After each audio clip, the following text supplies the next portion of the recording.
జాతీయ పార్టీ అధ్యక్షులు మన గౌరవ ముఖ్యమంత్రి వర్యులు స్వర్ణాంధ్ర సృష్టికర్త చంద్రబాబు నాయుడు గారు 2 నిమిషాల్లో వస్తా ఉన్నారు. దిక్కులు పిక్కటిల్లేలా కార్యకర్తల చేతుల్లో జెండాలుండాలి. వైఎస్ఆర్ కాంగ్రెస్ పార్టీ పునాదులు కదిలేలా హర్షధ్వానాల మధ్య మన గౌరవ ముఖ్యమంత్రి గారిని తెలియజేస్తూ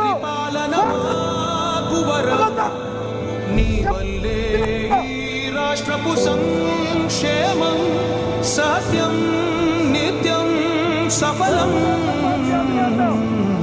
జనగణ మంగళదాయకుడా ఘనమగు చరితల నాయకుడా పలుతరములు మము పరిపాలించర స్వామికుడా నవయుగ మేధో సైనికుడా సమయము తెలియని సేవకుడా యువన వ్యాంధ్రకు ప్రగతిని చూపర సాధకుడా వైతాళికుడా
ఏనాడు నీ పరిపాలన మాకు వరం నీ వల్లే ఈ రాష్ట్రపు సంక్షేమం సత్యం నిత్యం సఫలం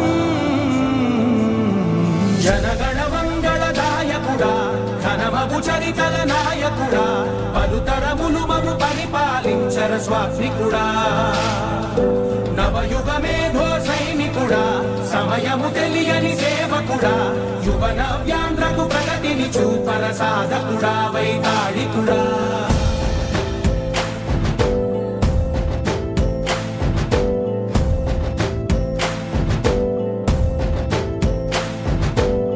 ప్రతి ఇల్లు నిన్నే నిన్నే పిలిచింది ప్రతి గడప నీకే స్వాగతమంటోంది ప్రతి మనసు నువ్వే గెలవాలంటోంది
కదలిరా పిలుపు కాదు తెలుగుదేశ శంఖారావమురా. రా, కదలిరా కదలిరా రాతి యుగాన్ని వదిలి స్వర్ణ యుగం వైపు రారా. జగనూడల మర్రి మన మెడలెక్కి కూర్చుంది, చుట్టూ ఉన్న ఎవ్వరిని బతకనివ్వదే అది. దాన్ని తుంచి వేర్లు తెంచే ధైర్యం ఉంటే రాదారా. ఈ కలి ఆకలికి బలయింది చాలు, తెలుగు జాతి తిరుగుబాటు నేటితోనే మొదలు. రా, కదలిరా కదలిరా కదలిరా రా, కదలిరా కదలిరా కదలిరా